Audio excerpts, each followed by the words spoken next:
Hello, fellow adventurers! Ready to embark on another misadventure? Welcome back to my channel, your gateway to magical stories. Today we're delving into Queen Mab's Castle, Episode 12 in the Gretchen's Misadventures series by P.A. Mason. In this tale, join us as we follow Gretchen through a portal to the land of the Fae to be reunited with someone she has long thought lost. So grab a drink, relax, and let's unravel the enchantment of Queen Mab's Castle.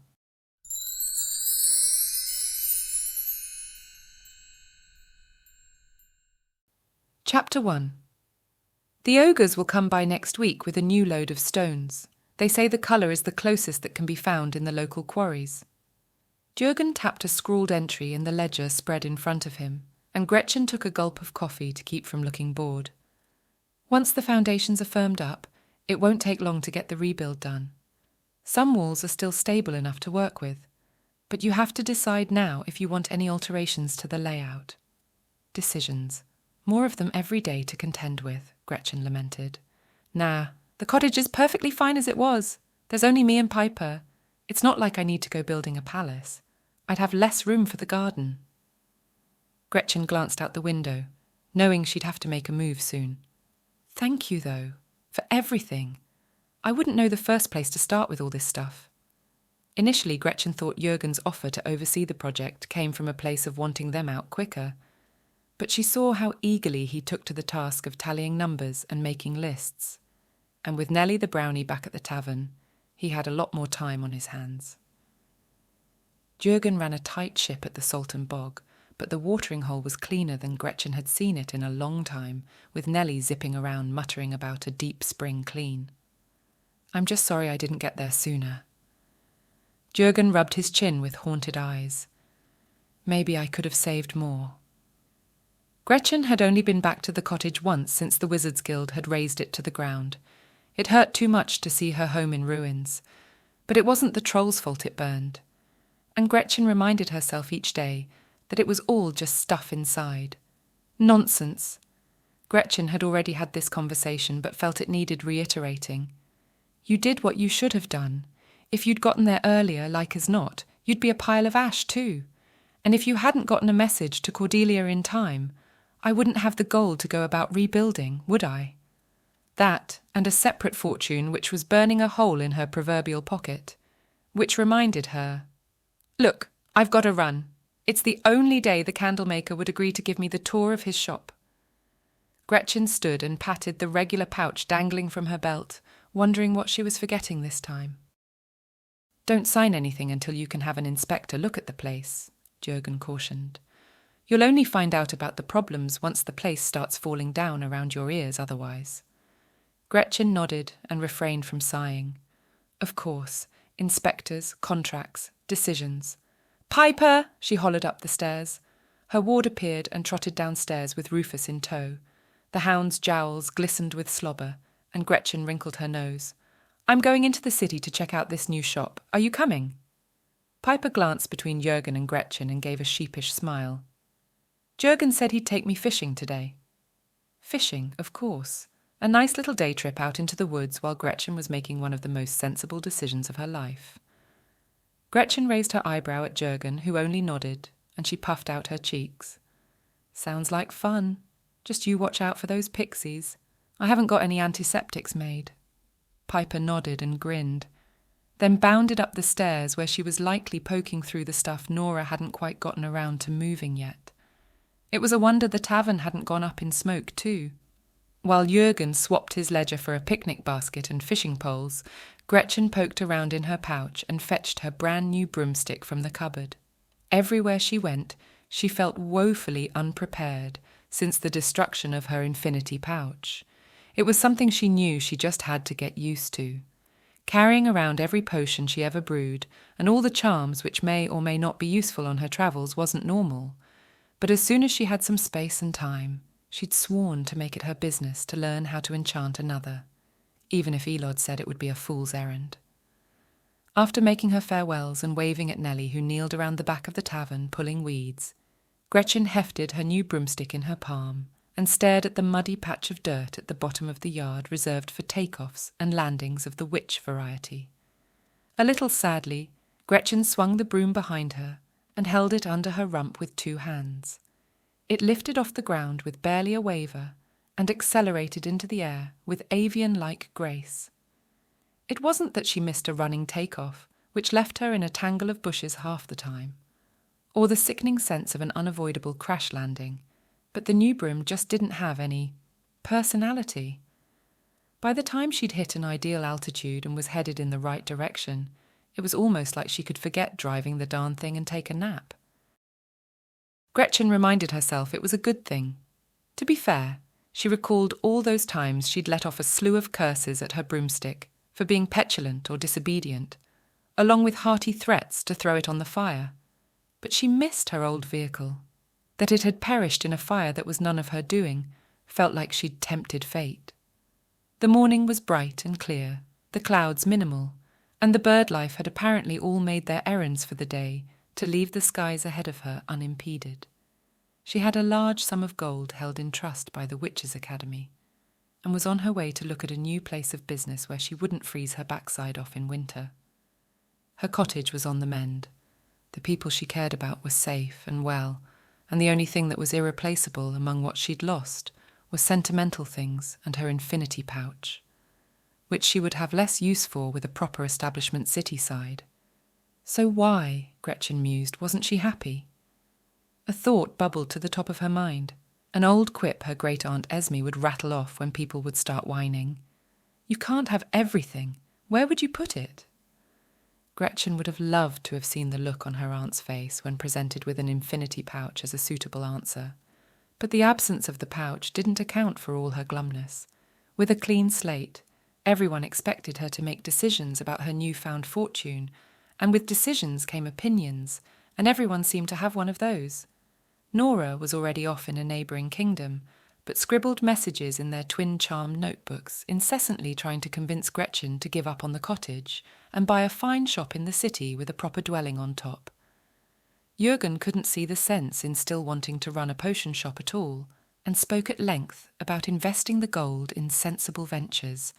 Even Cordelia had ideas.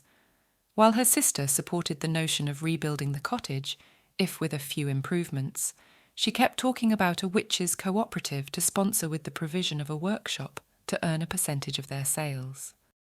But all Gretchen wanted was a place where she could store her stuff in the city and keep a fire burning while selling tonics and balms to regular folks, and her cottage back exactly as it was. The only trouble was the brewing. She didn't much care for the idea of staying back late to brew the next batch of cure-alls in a makeshift kitchen, and wasn't about to amble into the city on a cart every morning like the rest of the schmucks who had to line up outside the walls for hours. Perhaps the solution was taking on some hired help, so she had time during work hours to keep up production. She was loath to have another person who depended on her, though, and wondered about the adage of good help being hard to find. It was a shame Nellie seemed so firmly entrenched at the Salton Bog. Maybe she had a sister or cousin in need of work. Gretchen started from her swirling thoughts with a sudden clarity. She felt old, that was the point. Faced with the means to decide her future, she was more than a little mortified that she was being so boring about it. No planned trips to the end of the earth just to see what was there. No frivolous purchases or harebrained ideas to get excited about. But worse than that was the sense that she was cementing her bland future down, and the days for crazy adventures had passed.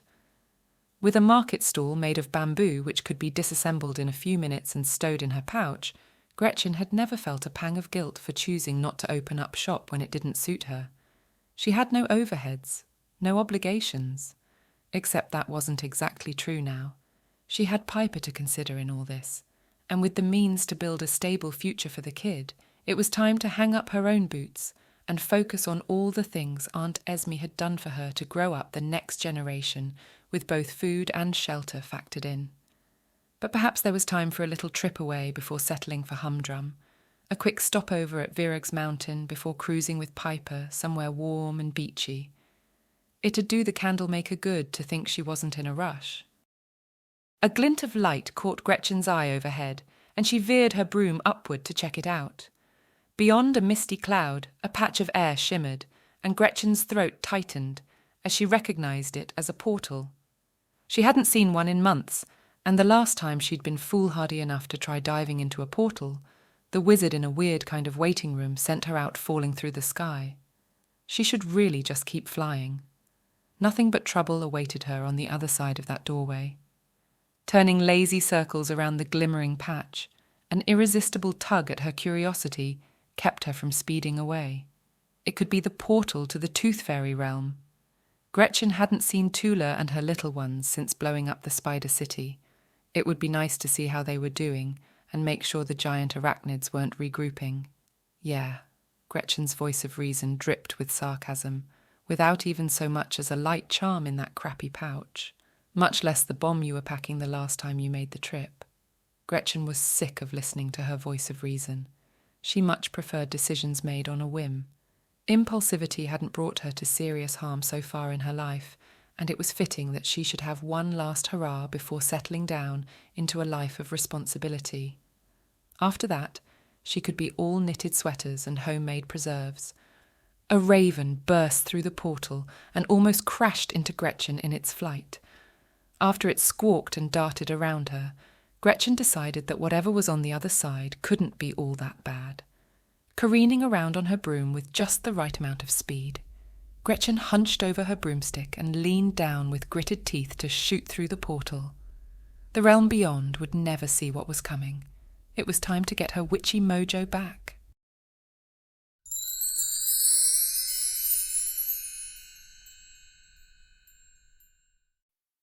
Chapter 2.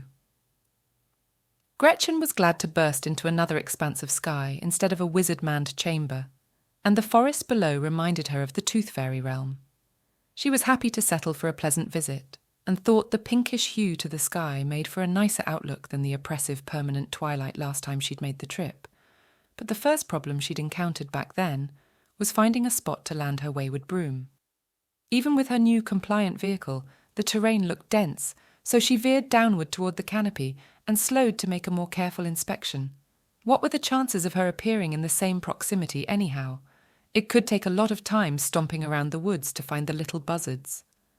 A shape on the horizon caught her attention, but with the shrouding shadows she couldn't decide what it was.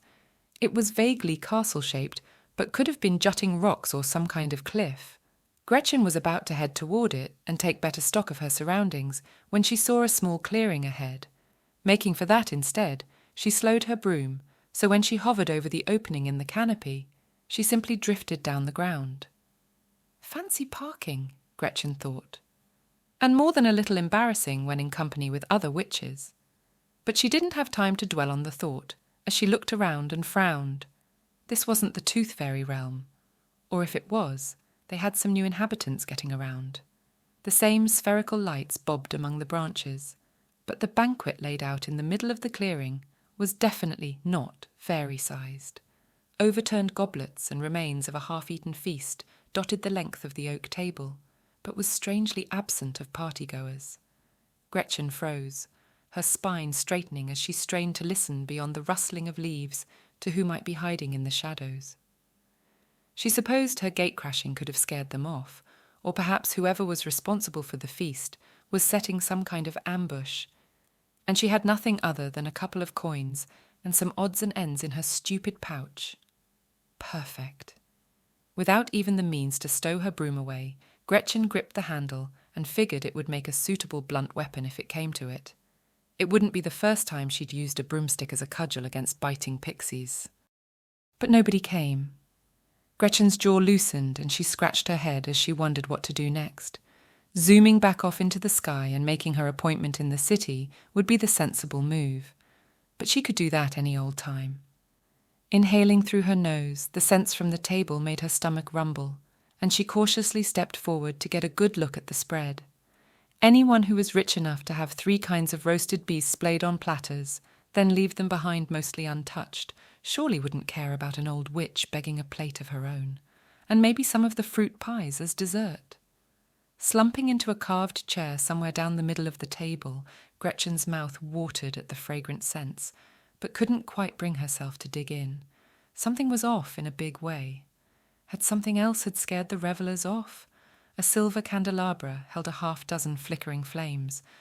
It was like a bunch of tipsy folks just stood up and decided to go for a stroll. Maybe it would make more sense if she was a little inebriated herself. She didn't trust the dregs in the crystal goblet in front of her, but a corked bottle was in reach. Gretchen grabbed it and weighed the vintage in her palm before casting around for a corkscrew. She would have no less than 3 of said instruments at her disposal if she had her infinity pouch by her side. Getting up to circle the table, she found a corkscrew with a finely carved handle and popped open the bottle before holding it under her nose. It smelled a little cloying, but delicious at the same time, and it reminded Gretchen of the mulled wines the wood elves preferred at the Salt and Bog. Perhaps that's where she was, wherever it was that the elves must have come from. So long as you minded your manners around their sacred trees, elves were a fairly decent lot. Well, except for one dark elf in particular who gave her a world of trouble in a twisted maze. But this all couldn't be some kind of fancy illusion. Nobody even knew she was there. Perhaps she'd had one too many adventures after all, seeing ill intent in every situation like a grumpy old woman. What she wanted was a chance to let loose and set the weight of responsibilities aside for just a few hours. Leave her inhibitions by the door and just have some darn fun. Not bothering to find a clean goblet, Gretchen raised the bottle to her lips and was about to take a swig when someone called out, "Stop!" A woman rushed from the trees and, startled, Gretchen dropped the bottle on her toe. Cursing, she kicked it aside and brushed some spilled droplets from her skirt, then stepped around the carved chair to put herself firmly behind it. "Apologies, madam. I am but a humble traveller who happened upon this feast. I mean no harm." Squinting around the high-backed chair, Gretchen waited for the floor to fall out from beneath her, or something equally ridiculous. But the woman who stared at her across the table seemed both impossibly familiar, yet completely different. "Gretchen," the stranger ventured, "is that you?" Gretchen decided then and there that she'd officially fallen off her rocker. Maybe she hadn't even crossed through a portal and was stumbling around the city raving like a lunatic in a world of hallucination. What she was seeing was preposterous. "Good grief, child." The woman who could be Aunt Esme's granddaughter held her hands to her hips and clucked. "How in light's name did you end up in this realm? Tell me you haven't drunk the wine." It was her voice, but not quite her face. She looked Gretchen's junior by decades and wore a long flowing dress and her hair loose from her usual bun. "You're not real." Gretchen backed away and shook her head. "Nope, I've finally gone mad. They're going to put me in the old witch's home. You drank the wine, didn't you?" Aunt Esme narrowed her eyes and gave a resigned sigh. "What did I always tell you about accepting strange hospitality? If I had drunk the wine," Gretchen held her finger up, "this might all make some more sense. But as it stands, I'm just going to get on my broom and zip back through that portal. That's how it works, isn't it? Deny the visions and make a conscious choice to return to sanity." The woman who purported to be Aunt Esme took slow sidesteps around the table and held up her hands. "If you haven't drunk the wine, there's still time to fix this, but you have to come with me. If you happened upon a portal, there's no chance it'll be there by the time you get into the air again." "Oh, sure." Gretchen rolled her eyes. "Follow the spectre of my dead aunt into a descent to madness. That sounds exactly like the kind of thing I should do." "Dead?" The woman flinched. "I've only been gone for weeks. It's hard to mark the passage of time here." Gretchen's heart hammered in her chest, and she sucked in deep breaths to keep panic from overwhelming her. Great Aunt Esme had disappeared 4 years ago, with her last known location in a local cave. Gretchen had searched for most of that time. Her travels had taken her to the Tooth Fairy realm, where she found the clues she needed to put her aunt to rest in her heart. Portals to strange lands, both in the sky and deep below the ground, were heavily guarded secrets by the Witches' Academy and Wizards' Guild alike. Gretchen had seen for herself what the giant spiders did to magical folks. And now she found this young slip of a thing masquerading as her aunt in an adjacent reality. Gretchen dropped into the nearest chair and clutched her chest. Sweat beaded on her brow. All the effort she'd spent in trying to summon Aunt Esme's ghost for some closure. Her pleading into the ether for one last chance to say goodbye. Was this some cruel joke from a heartless deity? "How long?" The woman sat beside her at the table, but perched on the very edge like she was waiting for the imminent return of the partygoers. A hand clasped Gretchen's, and she started and stared into the woman's eyes. They were the same shade of brown, flecked with greenish gold, and Gretchen wanted desperately to believe it was her. 4 years, she croaked. 4 darn years after that stupid goat went astray, and you went out to fetch it. Aunt Esme blinked as though it was a foggy memory and shook her head. I had no idea, Gretchen. I'm sorry. A strangled sound constricted Gretchen's throat and tears spilled down her cheeks. All the grief and loss flooded back in a torrent, like a festering wound opened to purge putrefaction. She'd never felt so alone as the day she realised Aunt Esme was never coming back, and so much had happened since then. But, Gretchen shook her head. How? Aunt Esme's eyes darted around the clearing, and she squeezed her hand. Not now, not here. They could be back at any moment. Come away somewhere safe. I'll tell you anything you want to know. Gretchen's skin crawled as she imagined eyes peering at them from the shadows and nodded. Stuffing her broomstick under her belt, she stood, and Aunt Esme sagged with relief, then led her away from the banquet on light bare feet into the woods. A wider-than-possible trail opened, invisible from the clearing, illuminated by gentle bobbing lights.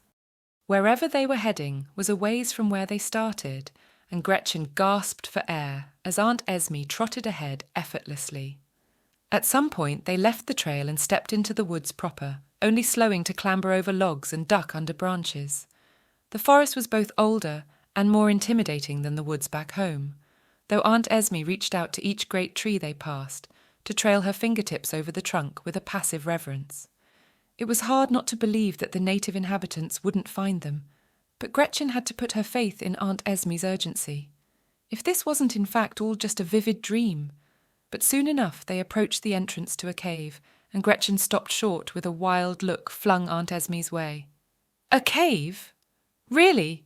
I know all about these secret portals, you know. I find it hard to believe someone like you would willingly go underground. The canopy overhead darkened like there was a mass passing over, and Aunt Esme ducked with a flinch. Just get inside, will you? Gretchen backed away and warred with the compulsion to go wherever her Aunt Esme led, and the very real fear of witches being lured to their deaths in such places. Perhaps that was part of the siren's song. A borrowed desire spun into something so tangible, a witch would abandon her senses and dive in head first. I don't think so. Not until you tell me what is going on. There's no time, Aunt Esme hissed.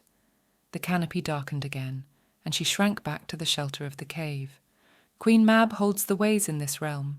If she opened them, I dare say she is out in her chariot seeking her quarry. The hunt has started, and you, my dear, are the fox fleeing the hounds. Gretchen didn't much like the sound of being on the wrong end of a hunting party, and though her instincts screamed at her not to enter the cave, she looked over her shoulder and stepped inside.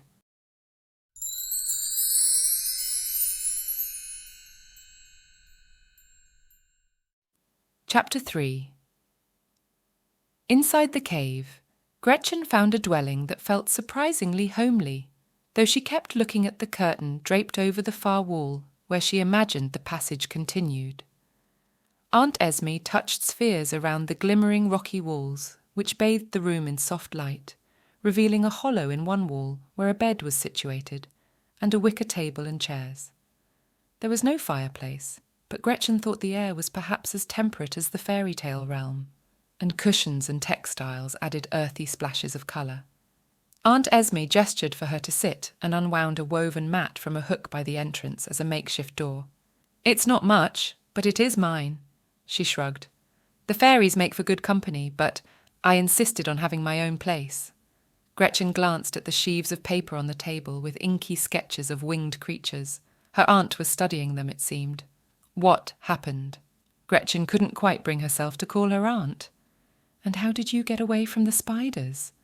"Spiders?" Aunt Esme frowned and slid into the chair across from her, shuffling her papers aside. "I'm afraid I have no idea what you mean.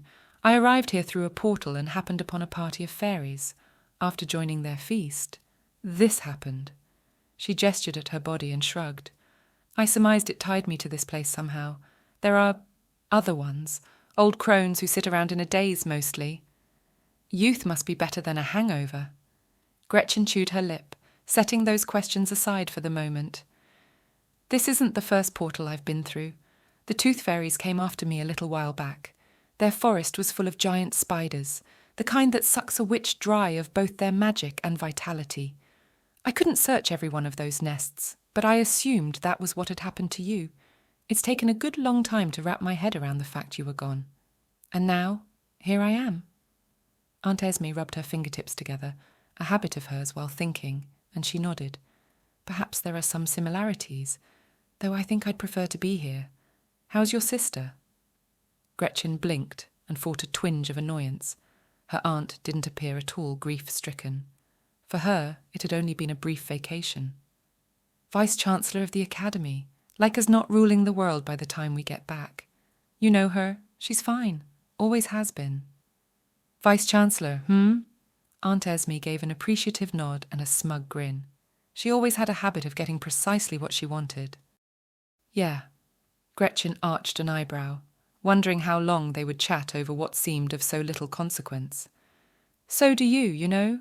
The only difference is that you both want remarkably different things.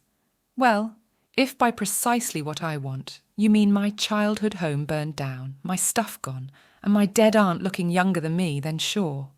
Gretchen smirked, but when Aunt Esme's face fell, she hurried to explain. Everything is okay now. I'm rebuilding and have enough gold to replace most of my stuff tenfold. Mostly because of Cordelia, actually. Aunt Esme pursed her lips, and her stare was penetrating. Sounds like a lot has happened in a few weeks, at least on my end. But it's good to see you girls getting along. Gretchen's cheeks burned, and as she recalled, she wasn't speaking to Cordelia before Aunt Esme's disappearance. She'd suspected her sister was behind the offer from the academy for Aunt Esme to teach a few classes, and chalked it up as a jealous means to separate the family. In retrospect, she saw how badly she'd taken to finally having the apron ties forcibly cut from her hands. She'd had to do a lot of growing up after that, which was rather embarrassing given she should have been a grown woman. We're closer now, I guess. Gretchen propped her chin in her hands and sighed. There's been a lot that's happened in the last little while. Some of the most eventful years of my life. I'd offer you a pot of tea to help the story along, but that might be a little unwise. Aunt Esme shrugged. Then how are we going to... Hush! Aunt Esme held up her hand and cocked her ear toward the cave's mouth. Gretchen strained to listen and couldn't discern anything other than the usual sounds of the forest. Aunt Esme pointed to the curtain on the back wall with a stern look, and Gretchen complied as silently as she could. Holding her breath as she ducked behind it, she held the woven fabric to keep it from flapping, and heard Aunt Esme whispering to someone at the door. A girlish giggle came after that, and a wet smacking, like her elderly aunt was kissing someone, and Gretchen's chest tightened. Seconds dragged on, and Gretchen tried her best to keep from imagining whatever the heck was going on out there, but eventually feet scuffled to the curtain, and Aunt Esme drew it aside with a lopsided smile. Looks like we have to go. He'll be back before long. Was that? Do you... Gretchen choked on the words. Have you been here all this time with a boyfriend? Aunt Esme drew herself up to her full height, with a haughty expression not unlike Cordelia's. Are you saying I'm too old for that kind of thing, Gretchen Mirkwood? I'll have you know Arian is a perfect gentleman. Gretchen couldn't keep from an involuntary shiver at the notion. It didn't sound like he was all that gentlemanly. All right, whatever, but we have to go now. What are we supposed to do? The hunt has started. Aunt Esme guided a sphere of light down from the wall. It won't be long before Queen Mab's mice sniff you out. If you wish to return home, we will have to make for the castle. She won't give you up willingly. It all sounded rather urgent, and Gretchen's heart froze as she wondered how long she'd been gone already. Piper. The kid would be livid with her. So that was a castle, but won't we be heading straight to this queen's stronghold or something? Can't we just go find a quiet, less-travelled portal someplace? Queen Mab keeps the ways, and these days she keeps them firmly shut unless the mood takes her. She will know someone crossed, and she won't stop until she finds you. And then what? Gretchen made a face. A funnel and a bottle of booze or something? This doesn't make a lot of sense. Witches are welcomed, yes. Aunt Esme bit her lip. But other, less fortunate creatures are treated rather cruelly. I've never had the stomach for witnessing it. If you refused her, I'd hate to see what she would do to you. unless, of course, you want to stay. There was something in those words, hope, maybe, that cut Gretchen's heart in two. Her aunt was happy here. It sounded as though she didn't want to leave, or perhaps couldn't leave, but Gretchen couldn't stay. Leaving those she cared about to wonder what had happened to her made her stomach churn. I have to get home. Gretchen kept her voice quiet and calm and shifted her broomstick to rest against her spine. If that's even possible. Aunt Esme only nodded, as if a little sad, and sent the sphere of light bobbing over Gretchen's shoulder. Best be on our way then. Shuffling aside so her aunt could lead the way, Gretchen pushed down a swell of emotion. There was so much to say, she hardly knew where to start, or if she dared in the narrow passage where sound could travel into the darkened depths. The walls were surprisingly straight, as though someone had tunnelled them rather than naturally occurring formations, and now and then a root dangled from the low ceiling. It seemed odd that fairies of all people would choose to dwell underground, but she didn't have time to ask the why of it as Aunt Esme rushed onward. Rather than descending straight down, the tunnel seemed to curve in a wide slope, and it wasn't long before Gretchen's sense of direction was completely lost.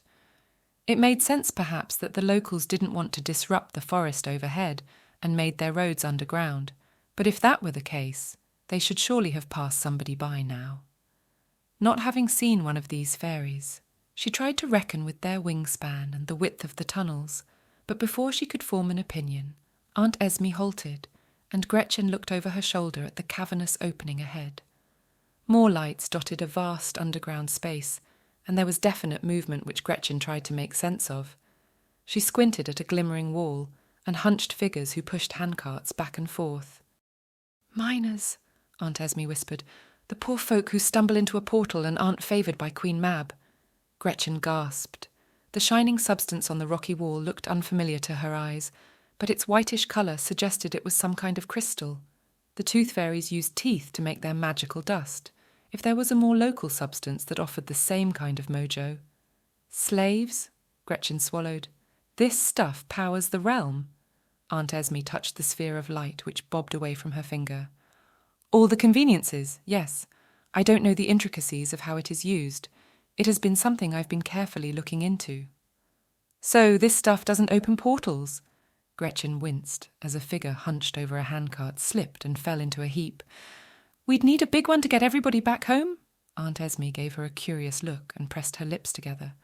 "I'm not sure that we can. Get them all out, I mean. Queen Mab is more powerful than any magical creature I've seen." Gretchen dragged a hand over her face. "Well, we have to try, don't we?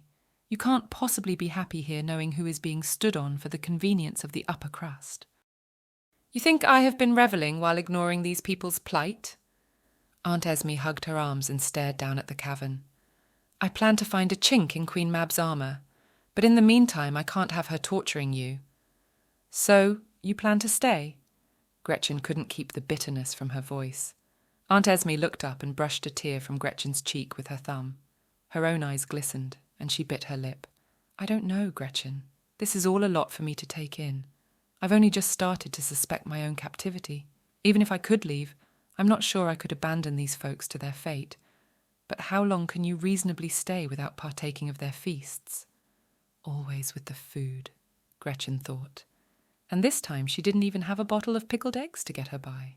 The risk of getting likewise stuck and leaving Piper with the same heartache she'd endured when Aunt Esme disappeared was too great to fathom.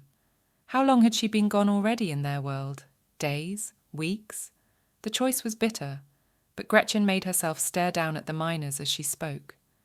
"Let's get to the castle then. Maybe we can find something that will solve both problems there." Aunt Esme's smile was polite, and behind the veneer, Gretchen supposed her aunt thought the notion was wishful thinking. Perhaps it was, but Gretchen had pulled off bigger stunts in the time she'd been apart from her. It was time to show Aunt Esme that her less capable niece had grown up and wasn't afraid to get her hands dirty in the name of a good cause.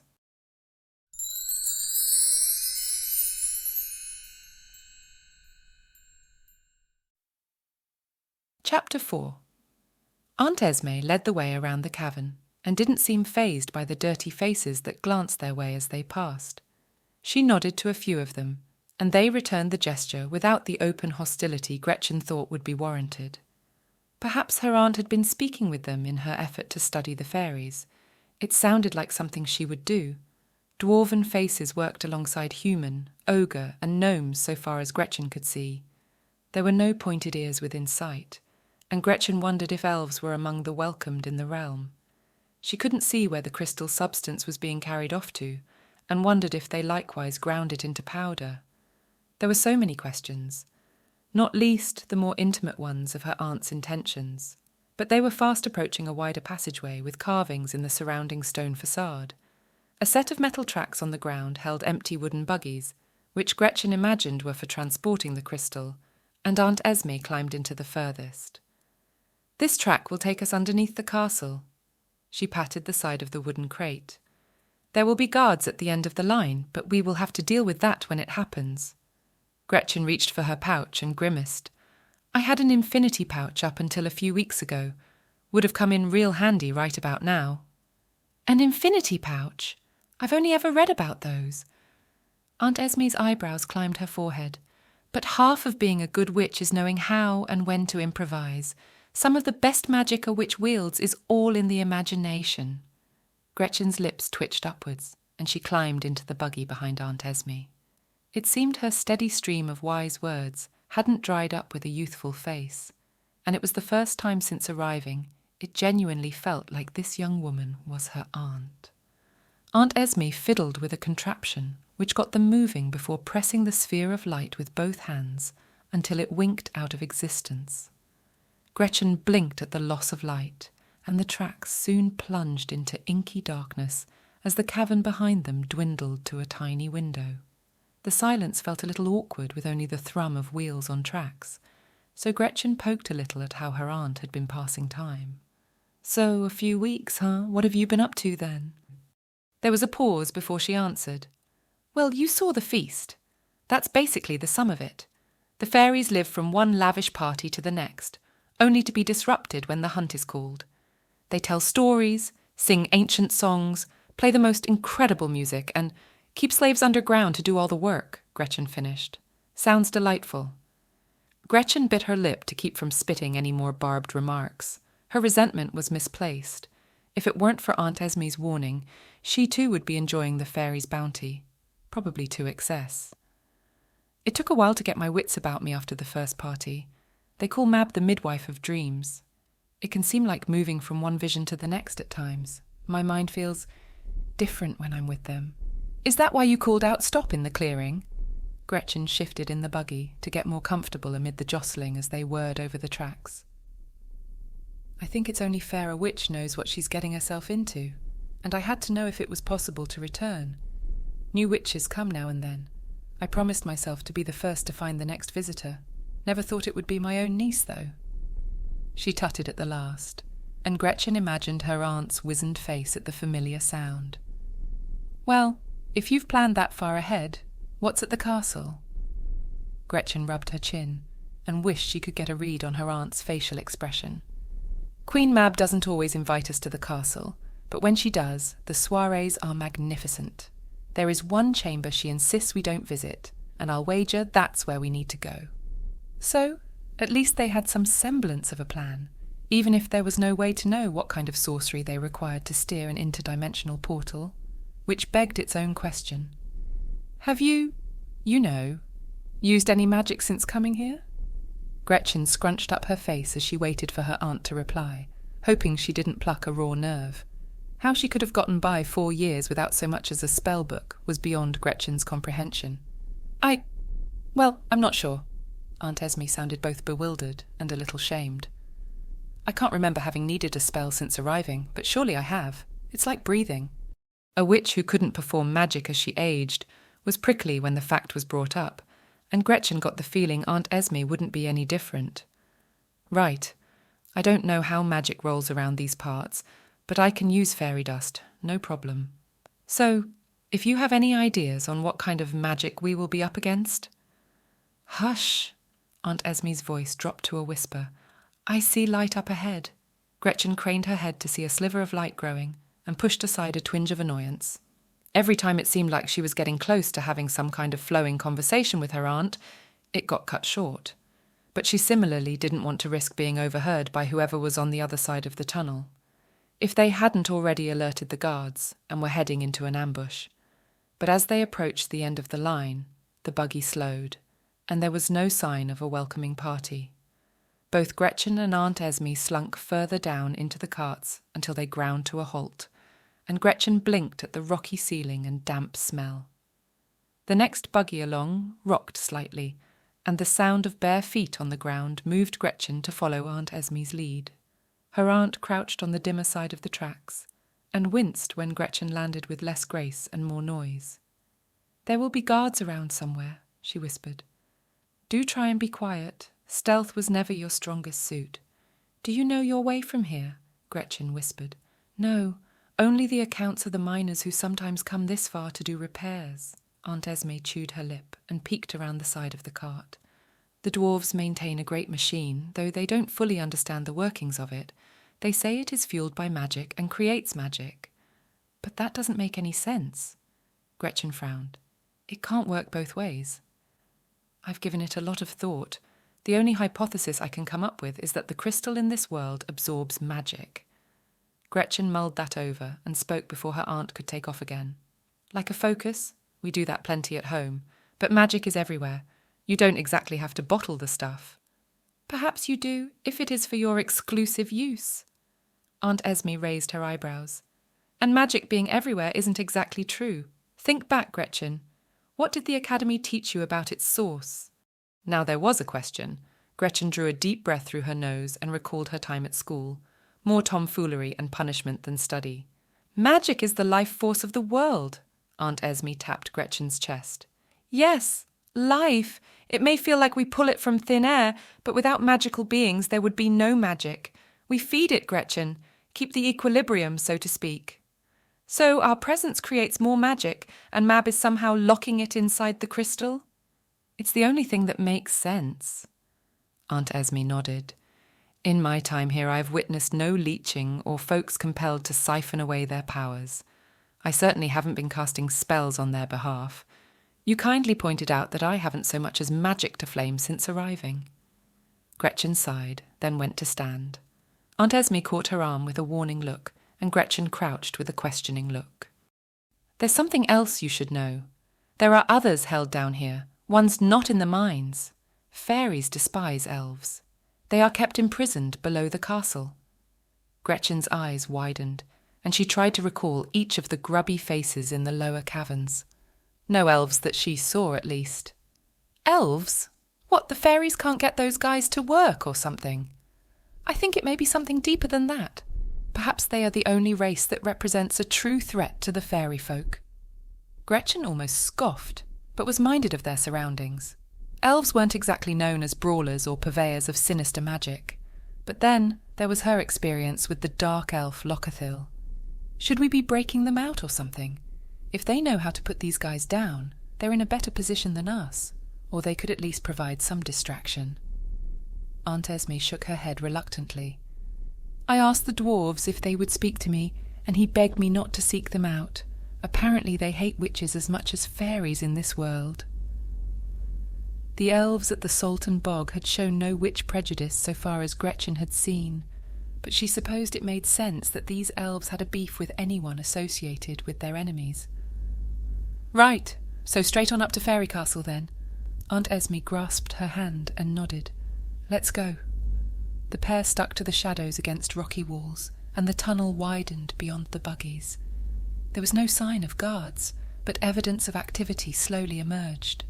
Piles of crystal sat beside what Gretchen could only surmise as crushers, great iron boxes which hummed with magic. Levers and dials poked out at all angles from the contraptions, and in the buggies on the other side, white powder sat as if waiting for someone to transport it to the next destination. The air grew warmer as they moved upward, and before long Aunt Esme held up her hand to signal a halt. Gretchen caught sight of movement, and a dwarf holding a wrench rounded the corner. But before she could sag with relief, a pair of fairies also came into view, hot on the guy's heels. From the look of it, the guards were supervising the maintenance work, and Gretchen hoped fervently they wouldn't be spotted. The dwarf glanced in their direction, and his eyes bored into Gretchen's. Heart pounding, she held a hand to her chest, certain the thumping organ was so loud that the fairies would hear it. But the dwarf continued on, and began to whistle, which brought about a poke in the backside from a fairy guard, wielding a spear. Dwarves lived their lives underground. Both their eyesight and their hearing were remarkable. Just because he could see them didn't mean the fairies could, which kept Gretchen from trying to huddle further into the shadows and possibly giving away their position. Seconds dragged on as the trio passed them by, went further into the tunnel, and Gretchen began a long count to 100 to be sure they were well out of range before moving on. But Aunt Esme tugged on her elbow by the time she'd gotten to 30, and Gretchen clenched her teeth as she followed her aunt to a better lit chamber, where rocky walls gave way to rough-hewn stone blocks. "The foundations of the castle," Aunt Esme whispered. "And look, stairs." Gretchen peered at the spot between stone pillars where twin lights bobbed around a stairwell. The unadorned stone steps looked more like a gloomy descent to the dungeons, but at least they were heading upwards. Before she could settle her nerves about the prospect of being discovered in such tight quarters, Aunt Esme clasped her hand and dragged her along on light bare feet, and her aunt had always called her the impulsive one.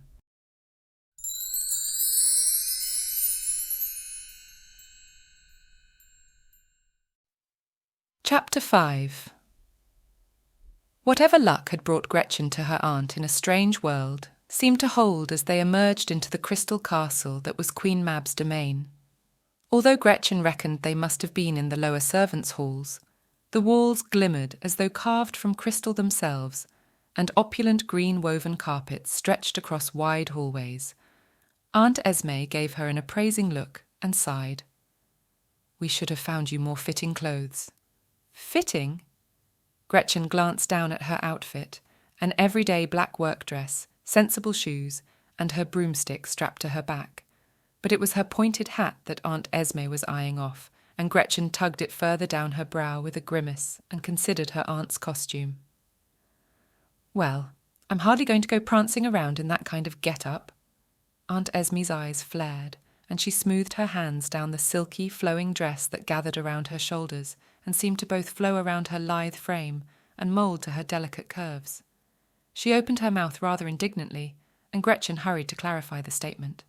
"It's all very well for a young maiden such as yourself, but I can't imagine you've forgotten what the toll of gravity feels like. Dress or no, nobody is going to mistake me for a fairy-kept witch." Aunt Esme's glare settled into a long-suffering look, but she couldn't quite hide the smirk that twisted her lips. "I'll have you know I'm not a kept witch, but I take your point." Letting go of a breath she was holding, Gretchen glanced down the hallways and was minded that they were both standing exposed where anyone could happen upon them. "Which way?" Aunt Esme pointed upward, and Gretchen sighed. Up. It was always up. What was it with positions of power being located on the uppermost floors? Some day she was going to seek out the kind of tyrant who liked to hang out in the basement. Perhaps in dwarven culture rulers preferred being below everyone else, which wouldn't help much if she had to start at ground level. "Lead on, then." Gretchen waved her arm with a flourish, trying to keep too much sarcasm from her tone. She almost regretted saying it as Aunt Esme jogged down a hallway. Back home, Aunt Esme carried a stout stick on her ventures into the forest, and Gretchen had always had to slow her steps to keep a rambling pace with her. Puffing out her cheeks, Gretchen sprang into action to keep up, hoping Aunt Esme knew the layout of the castle well enough for their movements to be less circuitous. A few faces flashed by as Aunt Esme moved onward, but they lacked wings and only gave them a puzzled look at the duo's hurried trespass. Witches, maybe? They must have known Aunt Esme in any case, and hopefully presumed she was delivering a new witch to their monarch. They took stairs 2 at a time, much to Gretchen's horror, and their surroundings became more sumptuous, with crystal-carved statues set into alcoves and painted murals on the walls. "We're close," Aunt Esme whispered over her shoulder as she peeked around a corner. "I just hope all the fairies heeded the call for the hunt." All was relative considering the guards who'd been escorting the dwarf downstairs, but there should be less that needed guarding up in Queen Mab's palace, except perhaps for the room in question they sought. Any ideas on how to get in if the doors are watched? Aunt Esme drew a deep breath through her nose and pursed her lips. They know me. If it comes to it, I'll lead them off, and it will be up to you to slip inside. An outer hallway with large windows was the next passage to traverse, and Gretchen's breath caught at the magnificent view of the forest. The sight made the finely painted murals look like crude imitations, with the dusty pink skies bathing the rich green canopy in a soft glow. But it was a blur in the skies, which halted Gretchen's appreciation, and she grasped Aunt Esme's hand to point. "Is that?" A muted sound of a horn sounded, and the blur sharpened to the forms of figures. "They return," Aunt Esme breathed. "Did anyone else come through? Think. Did you pass anyone by in the skies before you came across the portal?" Gretchen frowned with concentration, but aside from the raven which had barreled into her just before plummeting through the portal, she didn't think anyone else had been around that morning.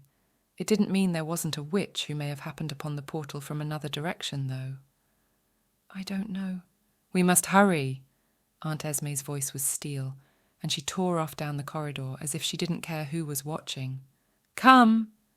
Not needing any further encouragement, Gretchen pulled her broomstick from her belt as she leaped forward, resolving to clout any fairies who stood between her and the door, or portal, to freedom. The plight of the miners and imprisoned elves nagged at her, but faced with a choice of saving herself or toiling along with them, Gretchen preferred the former. If she was lucky, Aunt Esme might decide on a whim to return with her, and they could put the whole nasty business behind them. At the next corner, the wide hallway turned into a hall of sorts, and 2 guards stood beyond a crystal throne beside a pair of finely carved doors. Their eyes widened as Aunt Esme screeched at them like a banshee, and they levelled their spears as Gretchen waved her broom menacingly. Go for the wings, Gretchen thought. As she swung around the crystal throne in a wide arc, Aunt Esme used the throne to vault up and over, keeping the guards' attention. Gretchen took the opportunity to smack the closest guard fare on the head, and when he dropped, the other guard backed away with wild eyes. "You will not impede me, Elias," Aunt Esme spat, "or Arian shall have your head." Elias made an undignified squeaking sound, and Gretchen wondered at her aunt's mysterious lover. Seemed like quite the catch in fairy society from the guard's reaction. But there wasn't time to dwell on that, and Gretchen heaved on the doors standing between them and imminent capture. They were heavier than she expected, but gave way a sliver to reveal a circular room filled with pinkish steam. Gretchen leaned back on her heels to prepare for another shove. Then the windows bathing the hall in light shattered inward. The moment of confusion kept Gretchen from entering the chamber, and she watched in horror as a gleaming chariot skittered into the hall, with mice the size of Farmer McBride's prize sows, harnessed in a team of 6. Gretchen tried to fathom how the heck mice could fly, and chalked it up to the same sorcery which accounted for their size. The cacophony of noise sharpened as she picked out the word Esme from the other side of the hall. Her aunt put herself in front of the crystal throne, likely to give Gretchen time to flee, with her hands on her hips and nose turned up belligerently. Gretchen didn't focus on her words, though, as she noticed for the first time the woman standing in the chariot. Queen Mab had to rate as the most beautiful and terrifying creature Gretchen had ever seen. Magic radiated from her in a kind of dark light, leaving the corners of the room in shadow while she burned as bright as a candle in darkness. Long, black, wavy tresses, threaded artfully with beads and leaves, jutted from her head in an inky cloud, and a pair of delicate, translucent wings fanned out behind her. Her eyes were like a piercing storm even from a distance, and her features appeared like marble carved by a master artisan. She stepped down from her chariot and approached, her feet crunching over broken glass, and glared like she could scorch Aunt Esme from the earth on a whim. Aunt Esme held her ground, and Gretchen hurried to her aunt's side, as though she could somehow keep her from harm. "You presume to disrupt the hunt, Esme?" Queen Mab's tone was faintly mocking, and behind her a gang of fairies stood as witnesses. Aunt Esme stared beyond Queen Mab at one fairy in particular, a darkly handsome man whose face was a mask of indifference. But the Queen snapped her fingers, and Aunt Esme startled and swallowed as she returned her attention to the monarch.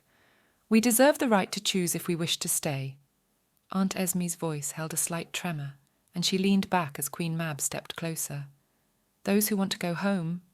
Home, Queen Mab laughed. What awaits any witch in a realm where their power is scorned? She waved her hand, and Aunt Esme dropped to her knees and held her head.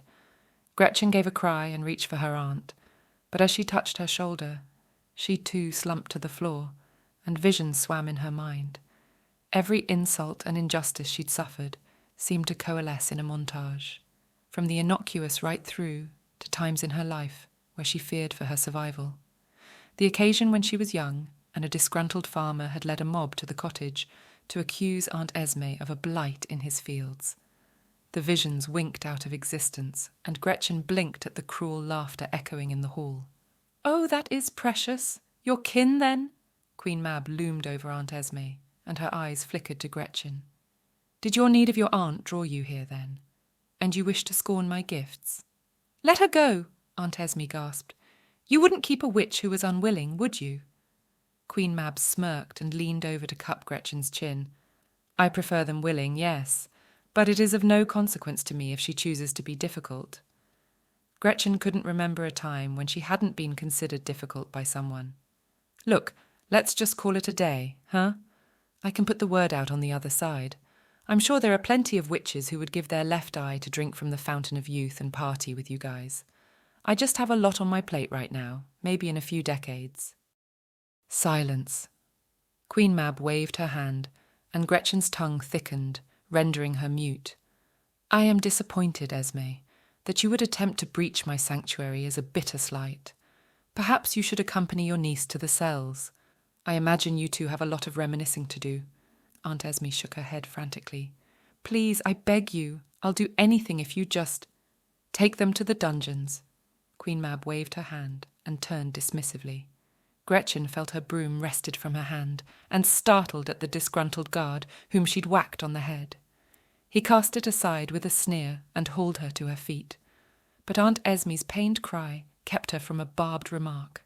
The other guard held her, and tears streaked Aunt Esme's face as she called across the hall, "Arian, do something!" But the darkly handsome fairy regarded them passively as the guards dragged them away.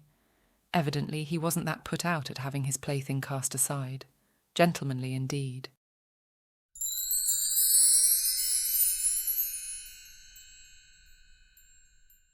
Chapter 6. Gretchen gripped the crystal bars that was their cage and called across the gloomy aisle. "Hey, any of you guys want to speak up here? I could use some pointers to get the heck out of here." Silence followed, and Gretchen ground her teeth.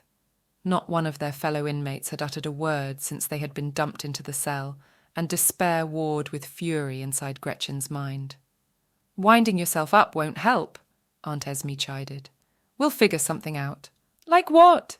Gretchen threw up her hands. "I'm thinking." Aunt Esme sat huddled against a rocky wall with her knees drawn up to her chin. She looked like a barely grown woman dealing with heartbreak, rather than the cunning witch Gretchen had known and loved. "About your boyfriend coming to rescue us. This fairy queen changing her mind and welcoming you back into the fold?" Gretchen heaved panicked breaths and fought the tears threatening to consume her. "Ever since I got here, you have never once conceded that they are the bad guys. The Aunt Esme I knew could tell right from wrong. I've been looking at you, wondering when she's going to turn up again." Aunt Esme peered at her from across the dark cell. "You're different yourself, you know. Since arriving here, I haven't been able to tell if you're a dream conjured from Queen Mab to test me. It may all seem rather grand to you, but when I look into the shadows, I recall snatches of nightmare." She paused to lick her lips. "You used to have such need of me. Now I only see a witch who has come into her wisdom. Like such a thing could happen in a scant few weeks. It's like looking into the eyes of a stranger." Gretchen pushed down a wave of emotion rising in her belly. 4 years, I think they must have been the longest in my life. I had to grow up. I spent months herring off in all directions looking for you. I damn near froze during winter after the cellars dwindled, and I hardly had 2 silver coins to rub together." Aunt Esme's mouth turned up at the corners, and with her emotion-laden eyes, Gretchen almost imagined her face with the deep lines she was accustomed to. "Tell me all about it, then. I'd say we have plenty of time to get reacquainted down here." Gretchen sniffed and pressed her lips together to keep from tears. Not knowing quite where to start, She drew a deep breath and recalled the time when everything seemed to change. I guess it started when the mayor came knocking, looking for someone to get rid of a troll. Gretchen let the words fall out of her mouth in a tumble. She narrated her escapades, from enchanting Jurgen to picking up her infinity pouch and travelling to strange lands to accomplish stranger deeds. Aunt Esme listened and interjected with her own musings, but took it all in with calm composure and quiet encouragement. So, young Nora really left the Baron's estate. I remember when she came calling at the cottage to announce her new position. She was as smug as a cat with cream. What is she doing now? Special appointment with the Witches' Council to break old curses. Gretchen waved her hand as if it were no consequence. But back at Christmas was when it all really changed. That's when Piper came to live with me. Piper? Aunt Esme arched an eyebrow. Gretchen tried to slow her rambling to describe every detail of the night of the Krampus plague and the events which brought the girl to her door. Nobody has ever accused me of being the responsible type, but I'm really trying for her, you know. She's something special, and it's killing me to think she's out there somewhere wondering where I've run off to. Like I did to you. Aunt Esme's eyes shone with tears. I'm sorry, Gretchen, to bring you into all of this. I think it's wonderful that you have a fledgling witch under your wing. You do? Tears rolled down Gretchen's cheeks at the thought of Piper fretting. I've got to say, you're probably the first person who thought so. It is a lot of hard work to raise a good witch, and I like to think I did it on 2 accounts. It takes grit, love, and compassion. You have all 3 qualities in spades. The life of a witch, or any woman for that matter, is a journey from maiden to mother to crone. Piper may not have Mirkwood blood in her veins, which is a shame given how far the Mirkwood line has dwindled, but your next phase has begun. Just as you needed me, this young one needs you, and I will do everything in my power to get you back home to her. Gretchen sank to the floor and sobbed, then buried her face in her knees, the gravity of their situation becoming suddenly too real. A scuffling sounded before Aunt Esme wrapped an arm around her shoulder, and she leaned into the woman just as she'd done countless times before. If Gretchen had only left well enough alone and gone to the city like she was supposed to, at least her aunt could still be living her life in relative comfort and happiness. After settling on a price for the new shop, she would have been back at the Salton Bog in time for dinner with the spoils of Piper's fishing trip. But instead of being happy with her good fortune, she'd went and stuck her arm down a hole and hoped it was a rabbit and not a viper down the bottom. I shouldn't have... Gretchen paused, not wanting to offend her aunt. It's just, I've messed everything up again. We're going to be stuck in this cell for the rest of our days, and it's my fault. A snickering came from across the darkened hall, and the elf in chains turned his face to the bobbing light. That a witch should have to suffer what my brethren have endured for decades must be unconscionable. Gretchen blinked and dragged her sleeve across her eyes before glaring at the man. Oh, so now the peanut gallery speaks up. You know, if we are going to be cellmates, I'd suggest we try to keep things cordial. Cordial? The elf snorted. Cordial would have been grand back when your kind ignored our plight and frolicked around with those creatures. Gretchen blinked, sobered at the bigger picture in her own dilemma, and looked to Aunt Esme, who peered at the man. And who says we did? I meant to free everyone who was unwilling to stay here. Look where that got me. Like you ever could, the elf sneered. You can't even see beneath their glamour. I'm sure they all seem painfully beautiful to your eyes. Yet if you chose, you would see how ugly they truly are. Their magic doesn't work on you. Gretchen stood and gripped the crystalline bars that hemmed them in. That's why your lot isn't down with the mining crew. Of course it doesn't. That doesn't mean they cannot put elven magic to use in their furnaces. His chains rattled as he likewise stood, and Gretchen winced at his emaciated frame. Just as they leech witches and wizards of their power. Without it, Mab would be just as ordinary as the rest of us. Gretchen chewed her lip and asked the pertinent question. How? Think, he hissed. Fairies dislike iron, but that isn't the reason they make everything out of crystal. Gretchen blinked. She thought back to the feasting table and its crystal goblets, the crystal throne and statues in the castle, even the glimmering walls of Aunt Esme's own dwelling. It focuses their power. Aunt Esme joined Gretchen to run a finger down a crystal bar. Even the lights hold a small fragment in the centre. Gretchen took a step back from the bars and wiped her hands on her skirts. And we can't use it? The elf chortled and waved his hand. Go ahead and try. Gretchen rubbed her forehead and frowned. She'd gone to the trouble of asking Aunt Esme if she'd used magic in her time in the realm, but hadn't tried to summon a single flame to test the theory. Even without the wine, it seemed the power of the fairies was potent enough to confound good sense. Holding out her palm, she centered herself to draw upon the energy which should have been all around her. Except it wasn't there. All right, Gretchen snapped, suddenly livid. You said Mab would be ordinary as the rest of us without her little production line. All we need to do is jam some cogs and let the whole darn operation blow itself up. From behind those bars? The elf sighed and leaned against the stone wall to slide into a sitting position. You're even stupider than you look if you think we haven't tried to escape. Aunt Esme held up a hand as if to placate her, when Gretchen's face burned with outrage. But she wasn't about to let the insult slide. You know, when I bust out of here, buddy, you'd want to hope I'm feeling charitable enough to save your skin. Now, unless you have something helpful to say, I'd suggest you keep your darn... Aunt Esme gripped her arm, and Gretchen sucked a breath through her teeth before giving her a quizzical frown. But her aunt's head tilted as though listening for something, and Gretchen strained to hear whatever held her attention. A few seconds passed before she heard it too, the footfalls of heavy boots. Glancing across the aisle, Gretchen saw the elf shrinking, as if he hoped he would be beneath notice.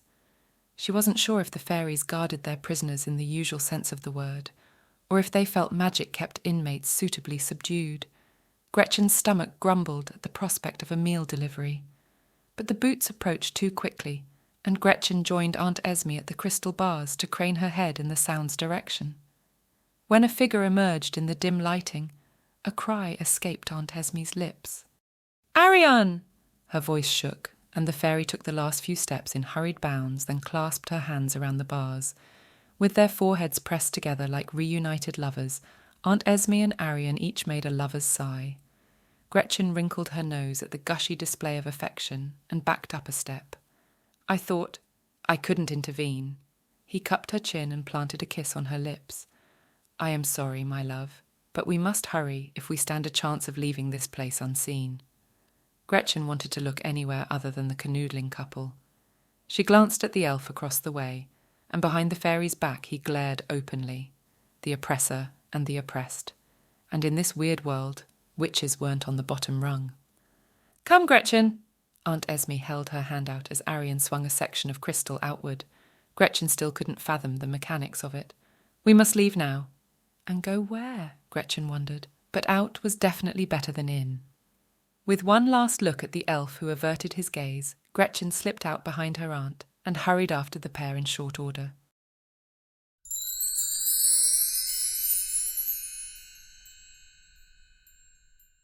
Chapter 7. It was a while before Ariane slowed and tugged Aunt Esme by the hand into a storeroom of sorts. Gretchen wasn't sure whether to follow them inside until her aunt turned and raised her eyebrows. It was still disconcerting to see her hand in hand with a paramour, but Gretchen kept her expression neutral as she slipped into the darkened room. With the door closed, Ariane produced a sphere of light, then clasped Aunt Esme's hands together to bring them to his lips. "Forgive me," he breathed. "It tortured my soul to see you dragged away." "Oh, Ariane," Aunt Esme sighed, then looked over her shoulder. "I suppose I should introduce you to my niece, Gretchen." Ariane turned and bowed his head solemnly. "It is my pleasure." "Sure." Gretchen scratched her head and gave an uncomfortable chuckle. "You said something about getting out of here." Producing a flat disc from his pocket, Ariane cupped the item in both palms with an impish grin. "A portal key. Queen Mab will notice its absence before too long." Aunt Esme held a finger out and stopped short of touching the item. Gretchen leaned over to squint at the faintly glowing etched runes on the crystal substance and clucked. "Funny-looking key, isn't it?" "Hush!"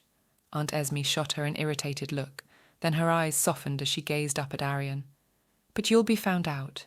What will she do to you if—" Ariane placed a gentle finger on Aunt Esme's lips and smiled sadly. "I'm coming with you, my love, wherever the stars take us." Gretchen pushed down rising bile at the gooey looks the couple gave each other. It was worse than watching Jurgen with the Minotaurus. Skipping out sounded great and all, but the stars had better take them home to Piper. Gretchen cleared her throat to break the spell. So, I'm presuming you know how to drive that thing, right? I'd rather not go skipping around portals for the next few weeks looking for home. Arian swallowed as if uncertain, but his wings stiffened as he straightened and nodded. I'm almost certain the portal will open at the right destination. All right then, let's go. Gretchen turned and opened the door, but went still when Aunt Esme caught her hand. Gretchen looked back with a frown, and Aunt Esme pressed her lips together. Where are you going? She asked, though it sounded as though she already knew the answer. You don't think I'd up and leave without blowing up the magic factory, do you? Gretchen narrowed her eyes at Arian, who to his credit remained unflinching. It's too dangerous, Aunt Esme hissed. We must leave at once. After that, the fairies will be on high alert and will never stand a chance. If we want to free those folks down in the mine, we have to take away Mab's power source. Gretchen set her jaw, expecting an argument. What about Piper, HM? Aunt Esme cocked her head, looking equally prepared for a war of words. You might not have another chance to get back to her. Gretchen grinned, imagining the kids' response to their situation. Are you kidding me? If she was here, there's no way she'd let us go back home until the job was done. She's about as pig-headed as me in that regard. Aunt Esme fought a smirk and laid a hand on Arian's chest. This is your home we're talking about, but you must understand we cannot abide the captivity of our countrymen. Arian nodded and lowered his eyes. Not all the fairy folk agree with Queen Mab's methods. I only ask that my kin remain unharmed. What will happen if that contraption is destroyed? Aunt Esme asked. Arian took a shuddering breath that reverberated through his wings. I cannot say. We fairies don't use magic in the conventional sense. Perhaps it is a part of our own essence that feeds the machine. I would imagine there would be a time of chaos, but so long as it doesn't come to blows between my kin and the others. You mean so long as the fairies get off scot-free, huh? Gretchen folded her arms but softened a little as Arian's face twisted with anguish. Queen Mab has been the leader here since before I was born. Her rule is absolute. Any who dare speak out are thrown into nightmare. He shuddered, as though recalling an unpleasant dream. So how do we get there? It flew out of Gretchen's mouth before she stopped to look to Aunt Esme for leadership. Inclining her head in deference, she waved for her aunt to speak.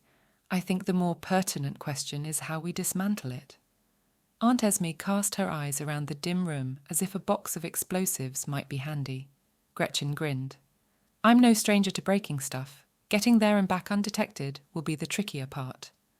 Aunt Esme gave her a long-suffering look, likely recalling all the times she had to sweep up Gretchen's mess, figurative and literal alike. Arian, any ideas? The fairy wetted his lips and moved past Gretchen to pop his head out the door. Glancing each way, he turned and rubbed his chin. We aren't far from the boiler. There are guards, but I could keep them busy while you two snuck in. If any part of the machine was the most volatile, I would say that was it. Boiler? Aunt Esme's brows knitted together. If we could get that jammed up, it could be explosive indeed. It lies directly under the castle. From there, the magic coalesces in the portal room. Arian took out the portal key and turned it in his palm. If things go exactly as planned, it may very well render this useless. The thought of being stuck in a strange realm where the disenfranchised settled a long-held debt against their masters in bloody retribution was almost enough to dissuade Gretchen. She'd seen a dwarf in a bar fight, and it hadn't been pretty. But if they left now, every one of those lives would be on her. Somehow, she doubted they would rouse the Witches' Academy into storming a foreign realm to right injustices outside of their own purview. She had to have faith that releasing the power would allow Arian to power the key under his own steam. I'm prepared to take that risk. Gretchen patted her pouch, still a habit she couldn't quite shake, and gave a yip of surprise when she felt something small and rectangular. Hold on a minute. Nora's notebook. Nora's what? Aunt Esme scrunched her face as Gretchen fetched out the charmed book. She enchanted it a while ago, a charm to send messages back and forth.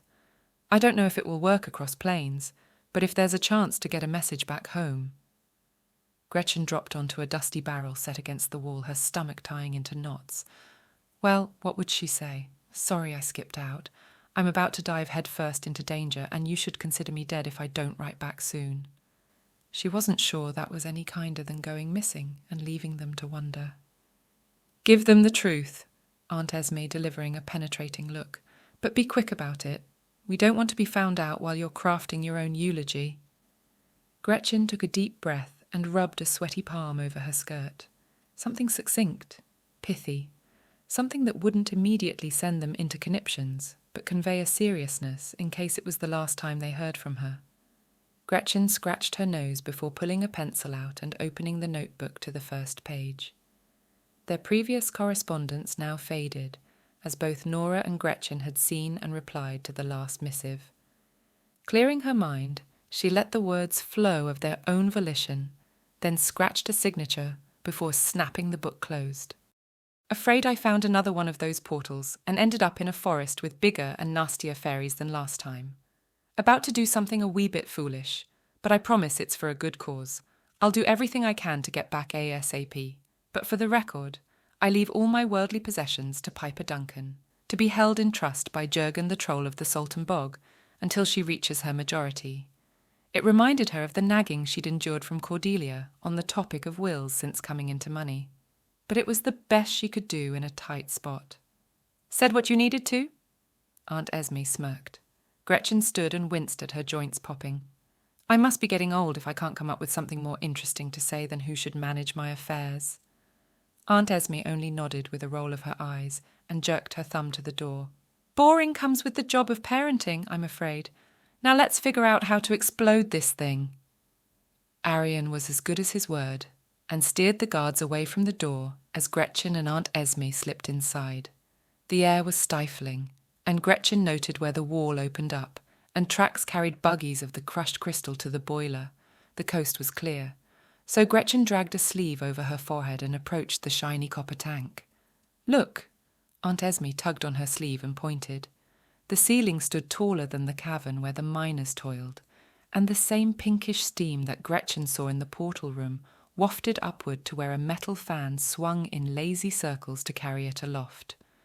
A copper tube appeared to be the source of the steam, and Gretchen approached a ladder to where a platform held levers and dials. Careful, Aunt Esme cautioned. You'll burn your hands. Heeding her aunt's warning, Gretchen nodded and folded her sleeves over her palms before climbing. When she stood on the platform and turned, she saw Arion had joined them. Looks like we'll have to plug this sucker up on both ends. Gretchen puffed out her cheeks at the radiant heat scorching her backside. Where does the crystal go in? The pair cast around, but it was Aunt Esme who called out from somewhere on the other side of the room. Here, it has a hatch we can close up. And the water source is here. The grinding sound of a valve closing came from somewhere beneath her, and Arion stepped backward into view. It's closed, he added, a little redundantly. But where does the heat come from? Gretchen pulled her dress from her chest and flapped to get some airflow. It truly was scorching, but she couldn't see fuel nor fire. Magic, Arion shrugged. There are bellows, but no fire. A screeching sounded before a thud echoed across the room, and Gretchen startled, almost slipping from the platform. Aunt Esme's dusty face emerged from around a corner and she hurried to Arion's side. Well, I'm pretty sure this lever will close the vent. After that... Gretchen mimed an explosion with her hands. Boom! We must hurry. Arion wrung his hands and shifted from foot to foot. The guards will return any minute. Wait. Aunt Esme touched Arion's face and swallowed. Well, it's just, will I be old again? Arion grasped Aunt Esme's fingers and brought them to his lips. I don't know. The glamour of the realm may hold. But if it doesn't, well, you may find my appearance changed too. But ugly like the elf suggested, more like. Gretchen mused. But she knew her aunt wasn't fickle. If she loved the guy, it was because of what was inside his heart. Gretchen tapped the side of the boiler with a wrench. Come on. If we keep worrying about what's going to happen, we'll never get the job done. The boiler gave off a hiss, and another plume of pinkish steam wafted up through the fans. Gretchen blinked to keep her wits about her, and hoped after shutting the valves they'd have enough time to get clear. Sweat ran freely down her brow, and she folded her sleeve over her palm as she heaved on the lever. It gave off a squeal as it closed, and Gretchen locked it in place with a jolt. The two lovebirds below jumped straight into action and pumped the bellows, which emitted a sizzling sound of sorcery. Gretchen swung her legs around to climb down the ladder, her heart hammering in her chest at the impending explosion. There had to be enough time to get away. The fairies must have made allowances for cave-ins. Or perhaps they didn't care if the people underground perished. It was too late for second guessing, so she waved for Arion and Aunt Esme to run ahead of her out into the corridor. Gretchen stopped to swing the heavy door shut, as if that would contain the blast, and they took off toward the cells, running as though death itself was nipping on their heels. A pair of guards came into sight, and Arion shouted for them to run. Gretchen wasn't sure whether it was her lungs or the boiler that exploded first. All she knew was that she was happy to hit the ground when it happened, and sucked in gasps of air as tremors splintered the crystal bars holding the prisoners. She turned her head to the side to catch sight of the crabby elf stepping cautiously beyond his ruined cage. Then a cloud of dust caught up to them, blanketing the surroundings in darkness.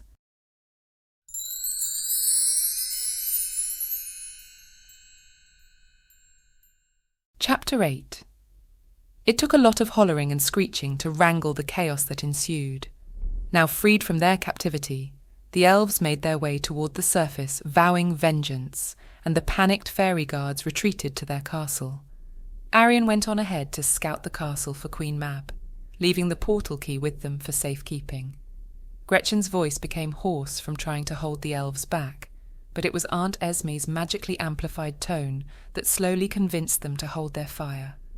Apparently magic was back on the menu, which hopefully meant that Queen Mab's sauce was compromised. "You think we should listen to a witch?" an elf sneered. "Another fairy trick, if you ask me. If you wish to see your homes again, you'll heed my words." Aunt Esme stood on a barrel and put her fists on her hips. At least so far, her youthful face remained. "We have broken Queen Mab's machine with one of her own aiding us. We forged an agreement that all folks who wish to return to their homes may go." "How?" another elf barked. "I don't suppose you know how to open a portal?" Aunt Esme rubbed the bridge of her nose and sighed. "We will need their cooperation to open the portals. If you lot go storming the castle seeking bloodshed, you'll ruin everyone's chances of getting home safely." The elf who has been their snarky companion in the cells levelled a finger toward Aunt Esme. "All you've done is help them usurp their leader. Give them too long and they'll have another tyrant on the throne who would rather keep us caged." Gretchen rolled her eyes and wondered where the miners had gotten to. "We should be heading deeper underground to make sure the others are okay. We got a dust storm. Who knows what happened down there?" The elves turned collectively to stare at her, and she shrugged. "It didn't look like worker safety was the biggest priority down there. I'd hate to think those beggars are contending with a cave-in." That at least got them stirring. In short order, parties moved about, equipping themselves with shovels and picks, and they trudged down the tunnel, leading to the crystal cavern. Aunt Esme moved to Gretchen to lean against her shoulder and sighed. Thank goodness for that. It turned out that there was a collapse in the tunnel, and it took a few hours to get the ragged party of miners through. In the meantime, the mob broke into a storehouse and distributed food among the underfed captives. Once the party, now 100 strong, gathered in the cramped hallways, Aunt Esme led them out of the caverns and into the forest to march on the castle. They could have entered from below, but even the elves agreed their party should stick together. Only Aunt Esme knew her way around Queen Mab's stronghold, and she reasoned that a show of force would quiet down any of the Fairy Queen's supporters. At the glimmering walls of the castle, Gretchen stayed her churning stomach at the eerie silence. Nothing looked changed. Perhaps their efforts hadn't dampened Queen Mab's mojo yet. But the great doors swung outward, and a bloodied Arion limped out, leaning on a spear with a small party of elves. Aunt Esme gasped and ran into his embrace, and as he buried his face into her shoulder, a flicker of his features revealed an unfamiliar face. It was gone before Gretchen could really describe what the fairy truly looked like, since she had elves to contend with who called out jeers while waving picks menacingly. "Shut it!" Gretchen snarled. "Those guys are with us! Save it for the royalists!" Their private moment broken, Aunt Esme turned and led the battered Arion to their party. His comrades followed, in a similar condition to him, with bent wings and tattered tunics, though they eyed the elves with barely concealed disdain. "So, did it work or what?" Gretchen asked with a frown. "There are some who remain staunch and have barricaded themselves with Mab in the portal room." Arian took a deep breath. "But many of us are still adjusting to our regained magic. It may be some time before we can take control of the castle and open a portal big enough for—" He gazed around the clearing and swallowed. "Well, I didn't realize there were so many." "Course you didn't," an elf barked. "Too busy up here frolicking to care." To his credit, Arian bore the insult with a solemn nod and turned to gaze at Aunt Esme. "Will you stay with them until we can establish control? If you think we'll stay out here waiting for you to regroup and slaughter us all, you have another thing coming." The shout came from a dwarf who shouldered his way through to glare at Arian. "We'll come take our spoils. Maybe then you'll hurry up and find a way to send us home." Aunt Esme rubbed the bridge of her nose and Gretchen ground her teeth. The whole situation was fit to explode, and she was sick of playing peacekeeper. Fumbling in her pouch for the portal key, she gathered magic in the air around her and waggled the item at Arian. "Tell me how to do it." Aunt Esme gripped her arm with a stern stare. "I don't think you should. If I have to talk these guys off the wall one more time, I might just send them back to their cells myself," Gretchen seethed. "And magic is magic. These runes must have something to do with it. And if it's a regular enchanted item like back home, it's simply a matter of—" The elf who had been their prison mate snatched the crystal disc from Gretchen's hands with glittering eyes, and the runes flared with a brilliant white light. Arian and his companions gave a shout, then pulled back, and in the space that opened between each side, a shimmering patch of air blinked into existence. Elves cheered and whistled as it grew, slicing shrubs, greenery, and branches. Then they ran headfirst into the portal, disappearing from the translucent view of the other side. The propulsion of the crowd, with those at the back harrying those ahead, was ugly to watch. But within minutes the entire party of elves, dwarves, gnomes, humans, and even a stray brownie had left the clearing.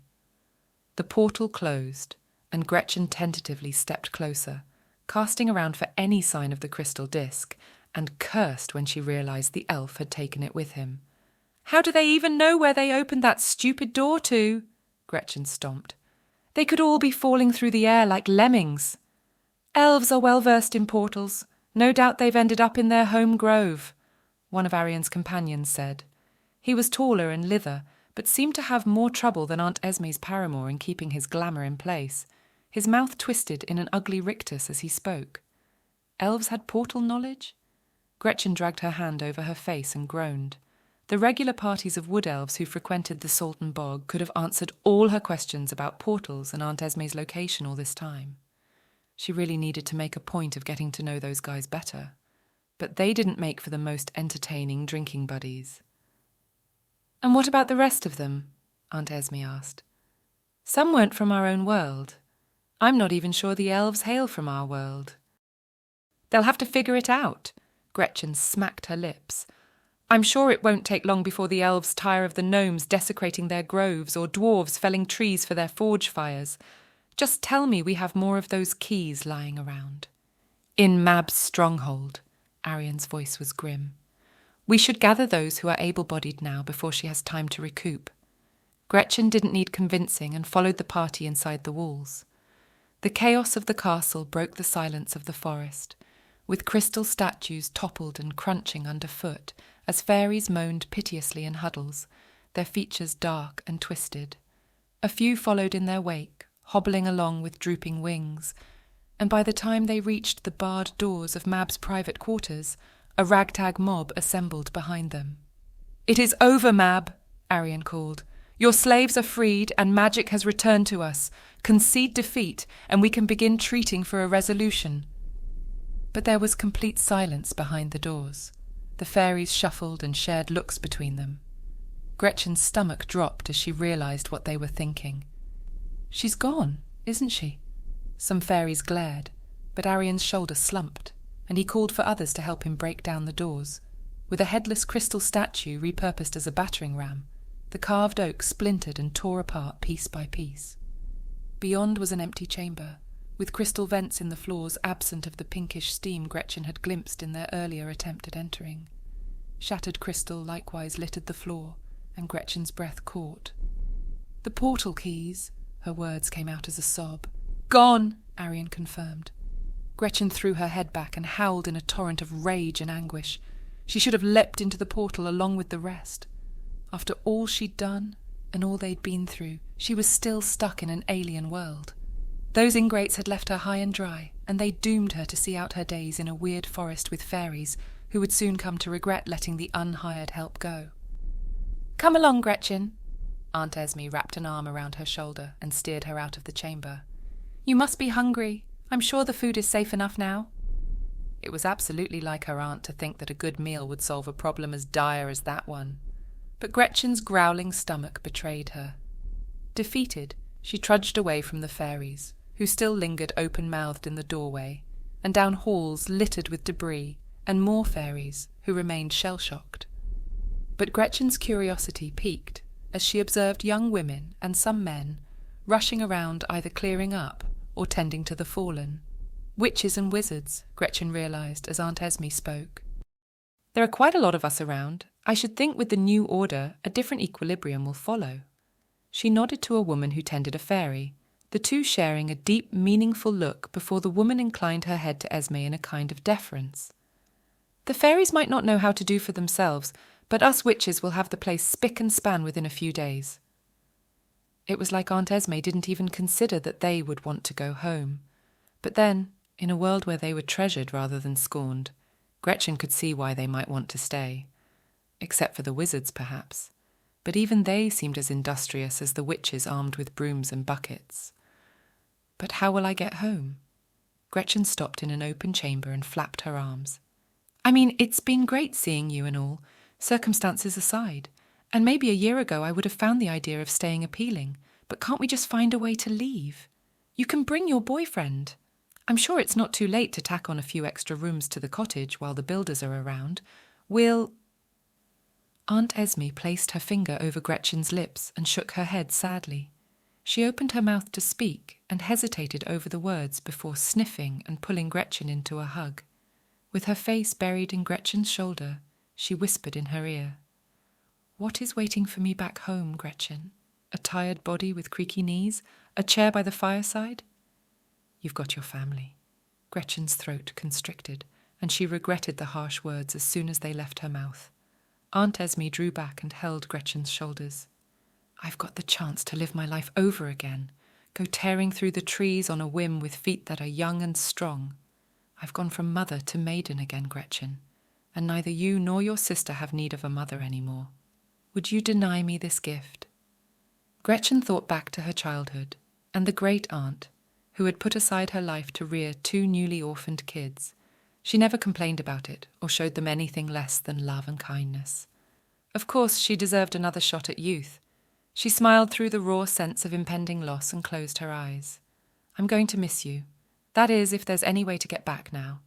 We'll figure it out. Now come on, chin up. I'm hungry too, and if we're lucky there may be a pie or two." "Esme!" Gretchen and Aunt Esme turned and saw Arian at the end of the hall beckoning. "Come, we've opened a portal." Gretchen's heart leapt into her throat. They'd found a key. She could go home. Aunt Esme's hand found hers and gave it a squeeze. Gretchen met her aunt's eyes. A moment of doubt ripped through her, but Aunt Esme tugged on her hand and began running, and it was all Gretchen could do to keep up with the lithe figure who remained without shoes, but ran along through the debris like it was the softest of forest floors. When they caught up to Arian and rounded the last bend, the fairy held up a hand to halt them, and Gretchen frowned at the doorway to Queen Mab's apartments. Instead of a disc, crushed crystal had been arranged into rune shapes in a circle, and fairies held out their hands as though channeling magic. It looked not unlike the time Gretchen and Nora had done the same thing with quartz in the forest to bind a ghost, but a patch of air in the circle shimmered invitingly, and she banished the thought of bindings. She couldn't feel the fairy magic, which was strange, but then portals were even stranger. "We cannot hold it long." Arian glanced between Gretchen and Aunt Esme. "The others have agreed to send any witches back who wish to return." Aunt Esme reached for Arian's shoulder with a small smile. You and I are staying." Arian's eyes softened, and the pair gazed at each other with a tenderness that was somehow comforting rather than icky. Gretchen supposed she was glad to have her aunt in the hands of someone who truly cared for her. Even if his skin seemed duller and lines had deepened around his eyes, as the magic of the realm equalized. Aunt Esme tore her eyes from her lover and encircled Gretchen with her arms. "Go, before I start convincing you to stay." Gretchen sobbed and inhaled the scent of her aunt's hair. She could almost imagine them cavorting together over a cauldron back in the cottage, all the memories, all the pain and grief of her loss. "Go." Aunt Esme stepped back and gave her a gentle push. "Wait." Gretchen sniffled and fumbled in her pouch. I don't know if the message back home worked, but if it did, well, it would be nice to keep in touch. Gretchen handed over the charmed notebook that was Nora's constant line of communication back home, and Esme's eyes flared with understanding before her face twisted with emotion. "You thank that Nora Brightstar for me, and I very much look forward to making your ward's acquaintance. Send your sister my love, though. She needs it more than you may think." Gretchen nodded, not trusting herself to speak again.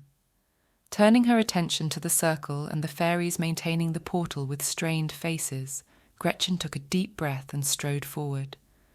She only felt a fleeting pang of unease at where the portal would lead as she stepped over the crystal runes, or that she was leaving her broom somewhere behind to wherever the fairies kept confiscated items. The portal's magic warmed her face as she stepped through, her face twisting with emotion. On the other side, the Sultan Bog awaited her, its ramshackle facade one of the most welcome sights she'd ever seen. The lonely meadow it sat in darkened with twilight, but the cheery windows blazed with light. She wondered just how long she'd been gone, but promised herself to make up for the absence any way she could.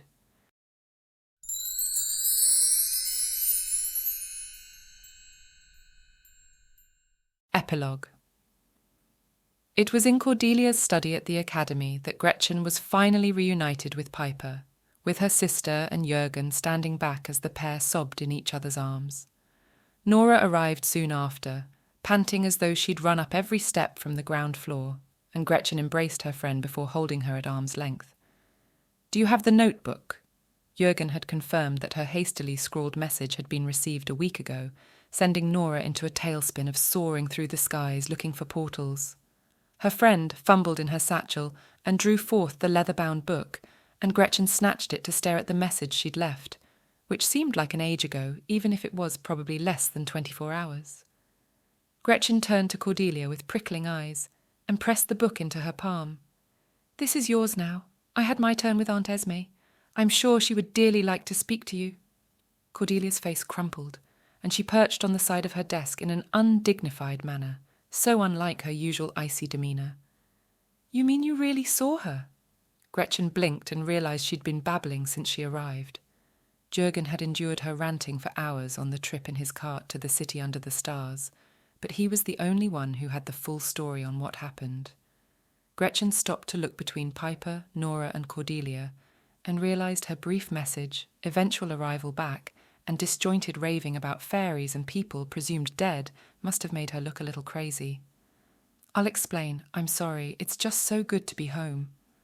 Jürgen had already taken the liberty of pouring out measures of Cordelia's stash of double-distilled witch's brew and handed them to everyone except Piper, who snuggled by Gretchen's side on a velvet sofa by the hearth.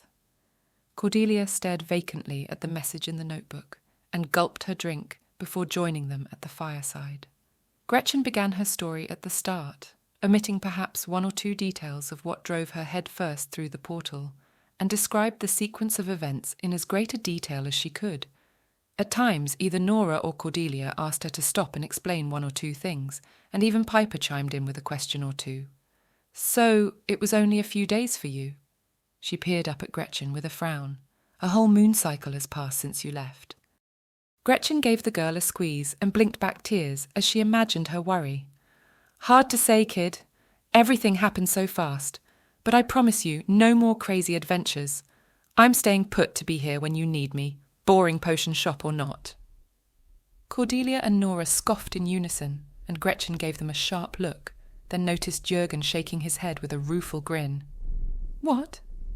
You? Sit on your hands and live a sensible life? Jurgen snorted. I'll believe it when I see it. Oh, sure. Gretchen rolled her eyes. It was all me. Yep. What about the time I got stuck in a labyrinth to save your backside? Gretchen narrowed her eyes at Nora. Or helped you to unfrog that prince? Cordelia was smirking by the time she levelled a finger at her. And I'm not accepting any of the blame with that darn sword. It's you guys I need to be wary of. Piper giggled, and Gretchen ruffled the girl's hair. And I seem to recall at Christmas Eve I spent cleaning up a plague of Krampus frogs. Nora chortled and threw back her drink. Oh, I seem to recall a few adventures of your own doing. Portals and fairies aside, there was Halloween and the zoo. Yeah, okay. Gretchen held her hands up in supplication. Let's not keep score, huh? What I'm getting at is, it's about time I set up a proper potion shop and get back to the business of boils, bunions, and vanity tonics. I wonder if that candle maker is still selling. He sent a message a week ago asking after you. Jurgen shrugged sheepishly. So I'm guessing after you explain that you're alive and well, he will still be interested in doing a deal. Gretchen puffed out her cheeks. And the cottage? Nora ran her tongue over her teeth and folded her arms. Work stopped for a while. We didn't exactly know if you'd be back. I told them to finish it. Piper shifted on the sofa to face her. Mulligan doesn't like the salt and bogs so much now that Rufus is around. Besides, it's home. That it is. Gretchen chuckled in amusement as she recalled the hasty reunion with her purple feline familiar. Rather than looking glad to see her, he seemed relieved. Darn cats. Well, it's no skin off my nose. When the place is finished, we can go home. In the meantime, I'll make a trip into the forest to get Mulligan some dried pixie liver. The conversation fell into a lull, and Gretchen wondered at why her welcoming party hadn't begun doling out helpful advice on what she should do with her money. She glanced between them, each looking a little chagrined, and got a sinking feeling in her gut. I still have some gold set aside, don't I? Gretchen sat straighter. At least enough to get the cottage back and set up shop? Jurgen scratched the back of his neck and blinked as though doing sums in his head. Sure, well, you can't get your hands on all of it right now, but it should pay dividends soon enough. So long as the candle maker isn't asking too much, I can't see why you can't broker a deal. Jurgen and I had a chat about the venture I suggested. The witch cooperative in need of somewhere to set up their workshop. Cordelia shifted in her seat. He thought it was a wise investment for Piper. I'm a landlord now. Gretchen dragged her hand over her face. That's just great. Investor, Nora insisted. An ethical one at that. Great. Gretchen refrained from sighing. Nora was in on it too. Well, let's just see how ethical I am when those hags don't come through on rent. I don't have to deal in just healing brews now that a certain notorious hexer has hung up her cauldron. You wouldn't, would you? Piper gave her a stern look. I've been to their workshop. They make all kinds of things. Horseless buggies, ever-burning hearthstones. Nora even showed them how to make those notebooks. Gretchen glanced at Nora, who kept her face deadpan. She wondered what kind of arrangement she had with them for her own financial gain. But she could certainly use an ever-burning hearthstone, even if a horseless buggy wouldn't do much good for a witch with a broom, which reminded her, do they make brooms? I kinda left my new one behind. And spellbooks, Nora nodded. They made a fine one for young Piper to begin recording her own spells. All right, then. Gretchen gave Piper's shoulder a squeeze and yawned. I'll make a trip over in the morning and check them out. Should I have some rooms prepared? Cordelia cocked her head, no doubt waiting for Gretchen's stubborn refusal to stay at the academy in favour of a seedy tavern. But Aunt Esme's words rung in her ears. Cordelia needed her more than she let on, and it was time to break down any remnants of the wall that had stood between them when Aunt Esme had taken up an appointment at the academy. Sure, I might stay here for a while. It'll take some time to get the shop up and running, and maybe we can write a note or two together to Aunt Esme while I'm around. Cordelia's face cracked into a wide grin, and she hugged the notebook to her chest. That would be nice. Jurgen scratched the back of his neck and stretched his arms overhead with a sleepy grimace. I'll go to the Swine and Claw. If you need anything in the morning. Absolutely not, Cordelia chided. You'll stay here too, Master Jurgen, as my guest. You're practically family these days. Gretchen chuckled at the surprised expression on the troll's face, and tears pricked her eyes. "We're all family. Maybe not a conventional one, but I wouldn't have it any other way." Piper shifted as Gretchen went to stand and gave her a hopeful look. "Can I stay in your room tonight?" Gretchen rolled her eyes theatrically and groaned. "Only if you promise not to steal all the blankets." "I never steal the blankets," she exclaimed. "Yeah, whatever." Gretchen yawned and ruffled the girl's hair. "Blanket thief."